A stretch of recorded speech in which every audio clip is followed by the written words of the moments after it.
एकदमै मिठो भएको छ। हेलो हाई नमस्ते, स्वागत छ हाम्रो पूर्वेली किचन युट्युब च्यानलमा।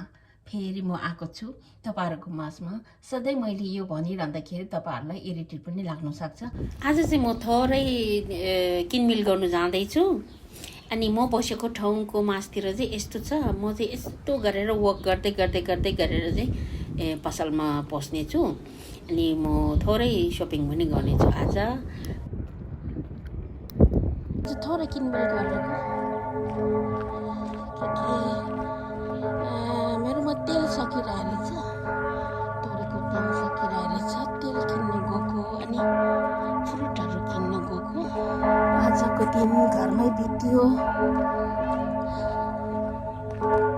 यसरी बितिरहेछ दिनहरू चाहिँ। अनि त्यही त भने 2 दिन छुट्टी हुन्छ, त्यो घरमै बस्नु मन लाग्छ धेरै जस्तो। अनि अब घरमा पुग्नु लाग्यो।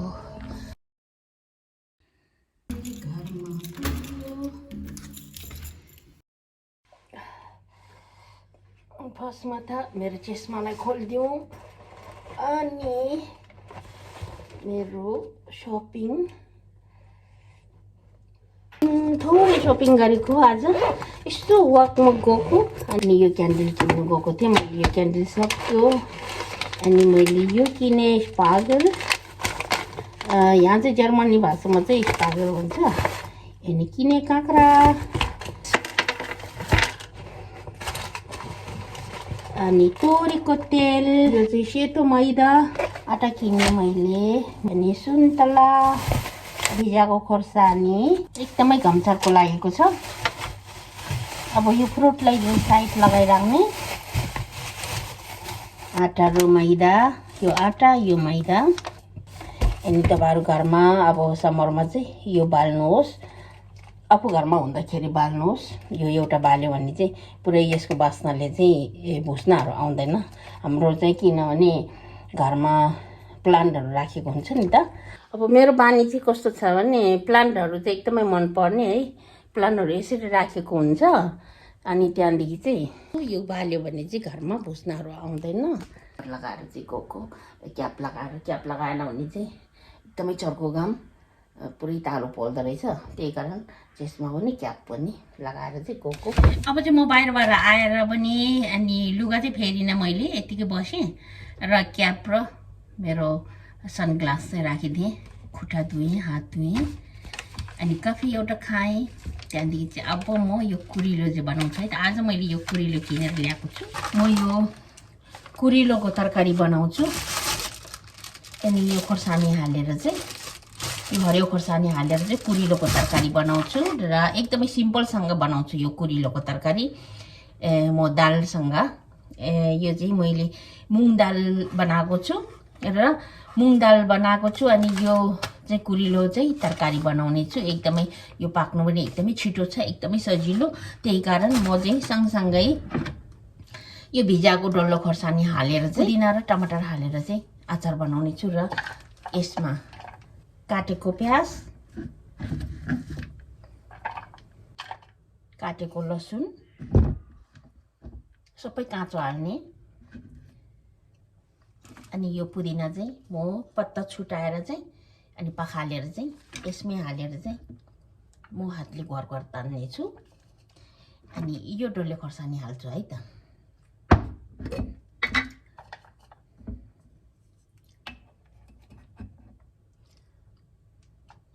यो डल्ले खोर्सानी चाहिँ मैले नुनमा भिजाइराखेको हो, 4वटा र 6वटा। पिरो गरेर डल्लो खोर्सानी खानु नपर्ने गरेर, टोक्नु नपर्ने गरेर चाहिँ म यो चटनी बनाउने छु। आज म यो डल्ले खोर्सानीको चटनी चाहिँ पुदिना हालेर बनाउने छु र गोलबेरा पनि हाल्छु। डल्ले खोर्सानी कतिवटा हालेछु भने 5, 6, 7वटा हालेछु मैले। 7वटा डल्ले खोर्सानी हालेको छु। यसलाई चाहिँ बन्द गरेर यता राखिदिउँ र योलाई यता पुदिना केलाउने हो। टमाटर चाहिँ मैले माथिको यो बेडमा चाहिँ काटेर फ्याले माइक्रोवेभमा चाहिँ गरेर पारेको 2 मिनेट राखेर अब योलाई हाल्दिने यसरी हाल्दिने योलाई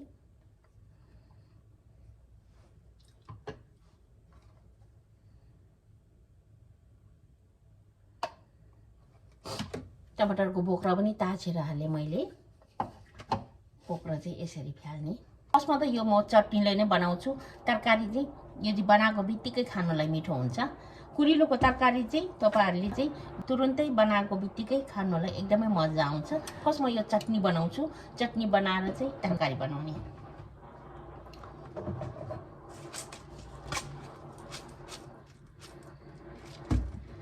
टिमुर यति हालिदिन्छु म थोरै क्रास गरेर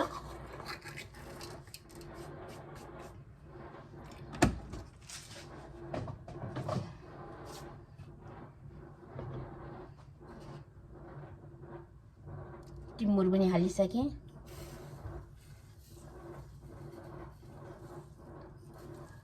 र नुनलाई हाले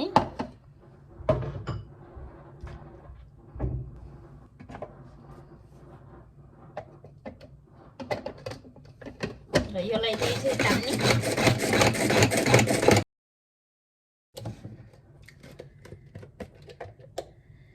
यतिको भएपछि चाहिँ अब हामीले चाहिँ पुदिनालाई काटेर हाल्दिने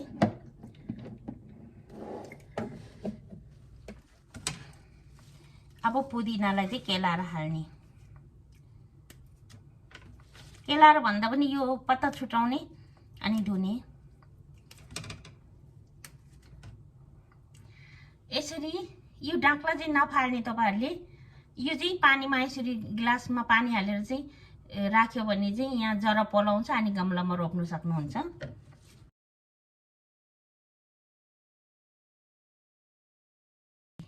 अब यो पखालेर ल्याउँछु है त पुदिना पखालेर पनि ल्याए अब चाहिँ हालिदिउँ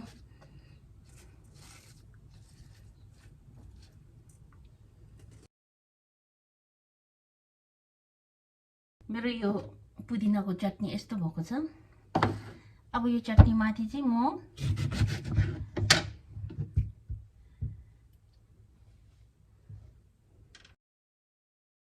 यो कागती निचारेर हाल्दिने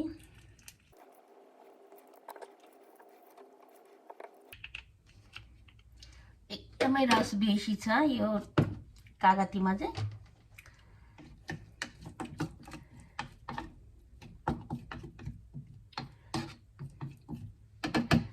यो पुदिना र कागतीको कम्बिनेसन चाहिँ एकदमै राम्रो हुन्छ र तपाईहरुले पनि यो यसरी चटनी बनाउनु भयो भने चाहिँ कागती थोरै हाल्दिनुहोस्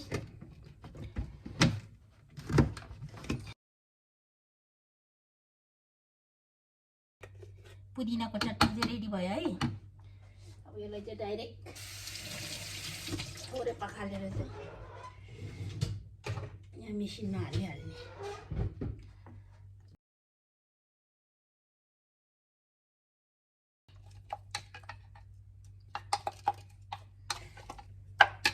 पुदिनाको चटनी एकदमै खतरा भएको छ म नुन पनि चाख्छु है त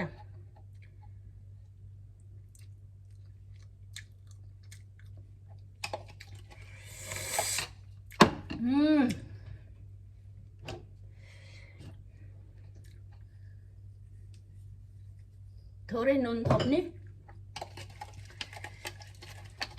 सोच्न सकेको छैन कि मैले कति खाना खाला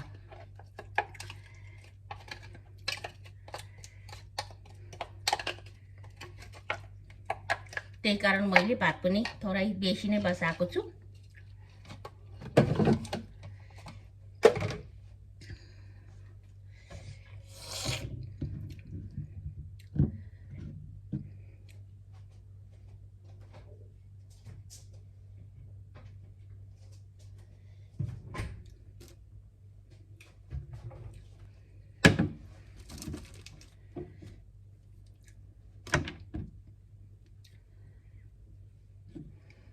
अब यो पुदिना खाँदै यसरी गिलासमा डुबाइ राख्ने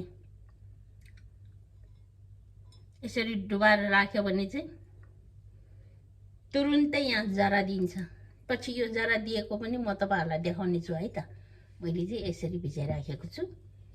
अब यसलाई चाहिँ यहाँनिर साइडमा राखिदिन्छु।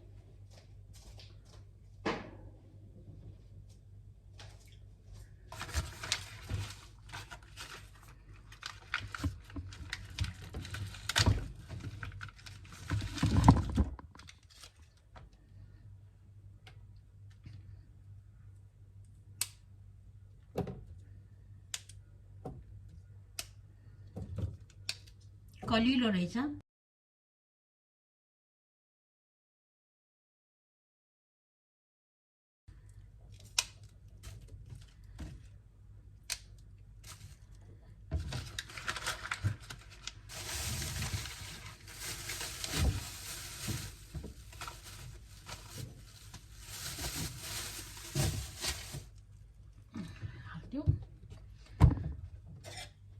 मैले कुरिलोलाई चाहिँ 2 भाग बनाएँ। यो चाहिँ म पछि यसको रेसिपी अर्कै ल्याउँछु है त।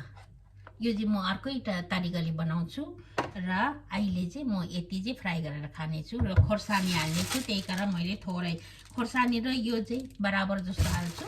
यो चाहिँ म फ्रोजन गरेर राख्छु अहिले।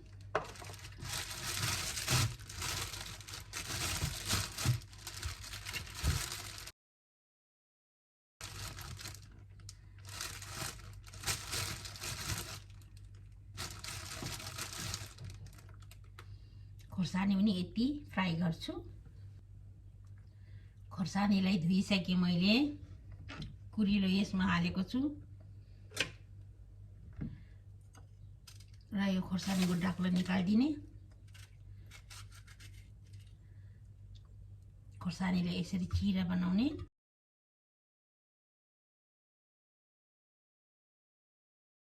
कागतीको टुक्रा पनि लिइरहेको छु र लसुन यहाँ काटेर राखेको छु अनि प्याजलाई यहाँ काटेर राखेको छु। यति नै हो। यसको लागि चाहिँ केही पनि हाल्नु पर्दैन। अब नुन मात्रै हालिदिने अनि यसलाई चाहिँ यतिकै सादा बनाउने। अब बनाउन सुरु गरौँ है त। अब यसलाई चाहिँ बन्द गरेर चाहिँ फ्रोजन गरिदिने।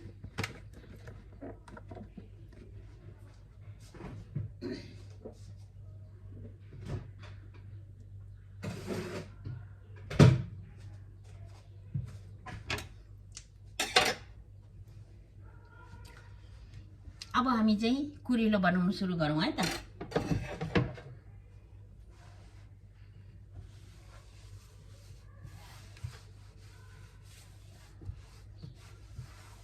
मैले ग्यास अन पनि गरिसकेको छु। हेर्नुहोस् त। र एउटा तावा बसाइदिने।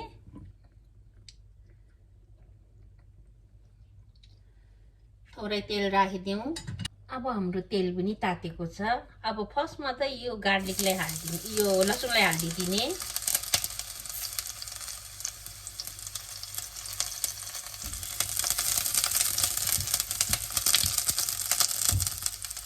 यो चाहिँ किनभने लसुनको टेस्टमा एकदमै मिठो हुन्छ। सँगसँगै प्याजलाई पनि हालिदिने। प्याज र लसुन यतिको भएपछि निकालिदिने।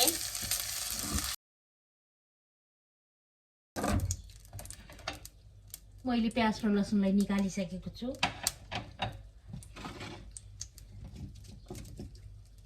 अब यसलाई हालिदिने।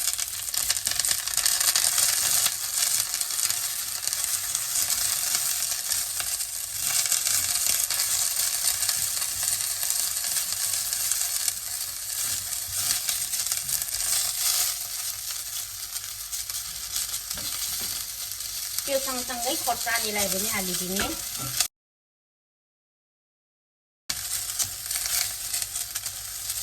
माथिबाट थोरै नुन हालिदिने।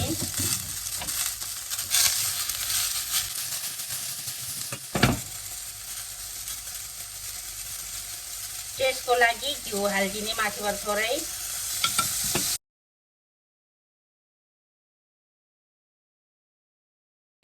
यो लसुन र प्याजलाई पनि एड गरिदिने।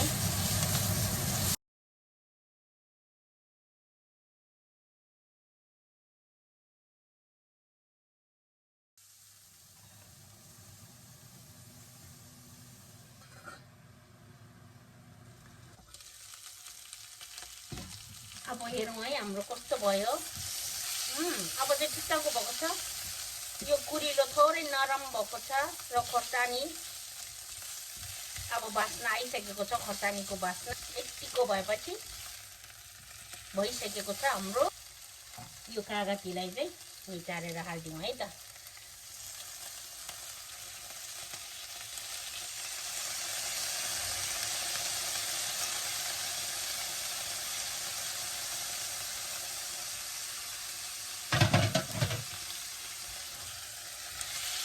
एकचोटि मिक्स।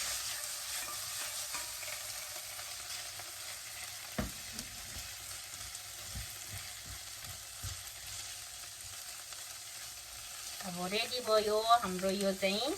एकदमै मिठो हुन्छ है यसरी खानुभयो भने चाहिँ।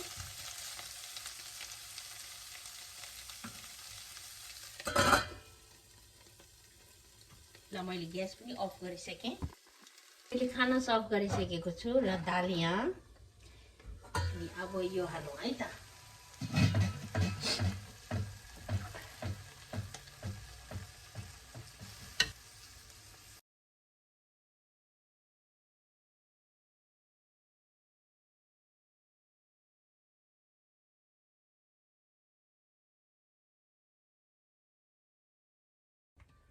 र अनि चटनीलाई लिने,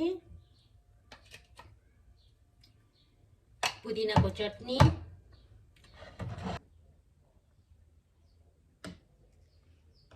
यो चाहिँ मुङ दाल, डल्लो दाल हो है, मुङको डल्लो दाल।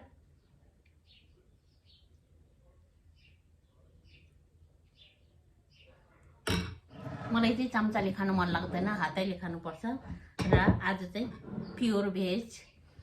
यो कुरिलो भइहाल्यो, यो खोर्सानी भइहाल्यो, यो पुदिनाको अचार, यो मुङको दाल र भात। अब चाहिँ तातो तातोमा खाउँ है त। अब म खाना खानु सुरु गर्छु है त।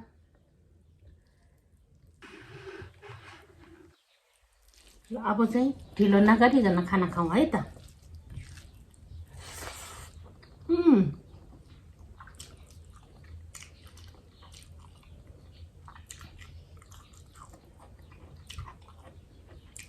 एकदमै मिठो भएको छ।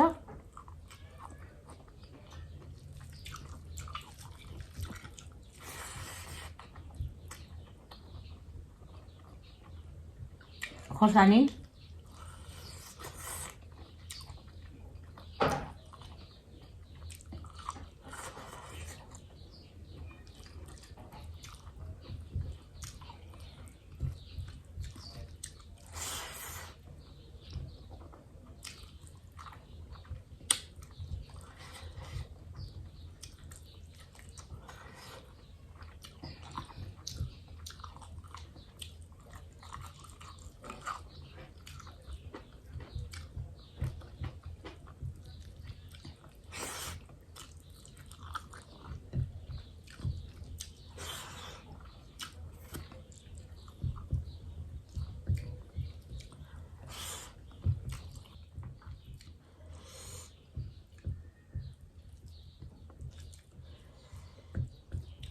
अनि आजको भिडियो कस्तो लाग्यो तपाईहरुलाई? जस्तो लाग्यो त्यस्तै कमेन्ट गर्नुहोला र अर्को पालि कस्तो रेसिपी चाहिन्छ त्यो चाहिँ पनि लेखिदिनु होला र अर्को हप्ता फेरि भेटौँला। Bye bye.